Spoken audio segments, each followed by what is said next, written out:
Hey guys, and welcome to Thursday, the 26th whiteboard session. So the warm-up for today is going to be 5 rounds of 10 air squats, 10 lunge and twists. So remember, it's lunge and then twist over the leg that's up. And then 10 either banded or single arm light strict presses. So if you're using a band, it would just be 10 banded press. If you're using single arm, relatively lightweight, 5 on one arm, and then 5 on the other, okay, just depending on what you've got. So once you've completed 5 rounds of that, then do feel the burn from 1 up to 10. First movement for our strength is going to be a tempo goblet squat. So we did tempo goblet squats a couple weeks ago. We're going to do them again, nice and spicy. Rep range-wise, I'd like you to aim for 6 reps, but it depends how heavy your weight is. You can't quite make 6 reps, so the 6 reps, or however many reps you do, should feel like an RP of 9, 9.5. You should be burning by the time you finished your last rep. But the tempo will be 5 seconds on the way down. So 1, 2, 3, 4, 5, a 4-second hold. 1, 2, 3, 4, and then 3 on the way up. 1, 2, 3, and then straight in for the next one.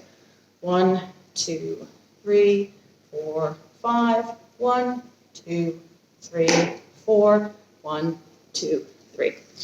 6 of those, if you can, in a row. Once we've done 6 sets of 6, with about 30 to 60 seconds rest in between, depending on how spicy the legs are, then we'll go on to the workout, which is going to be a descending ladder.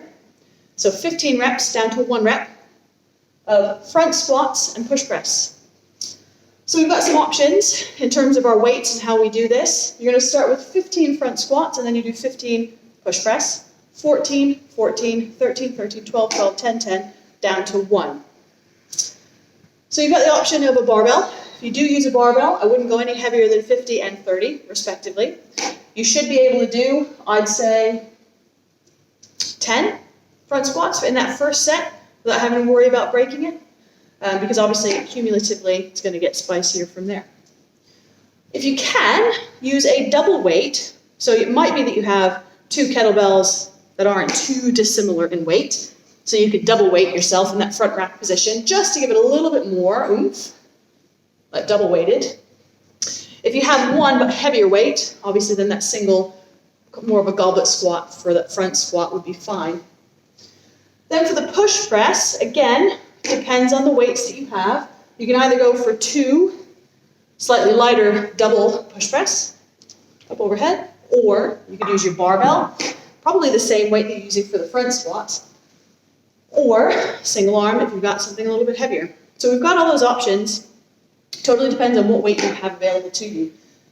That should feel spicy, but not so spicy that if you can't complete, I'd say at least 10 squats and 10 push press in a row in that first set. Once you've worked your way through that, if there's time, so don't panic if there isn't, but if there is time, then I've got a little finisher for you, just to finish you off, haha, which is 50, not for time, just to get it done, kneeling to squats. I'm going to show you 2 variations of that, and they're spicy too. So, starting in a low kneeling position, you're going to go into, from this position, to a low squat and then right back down again. So,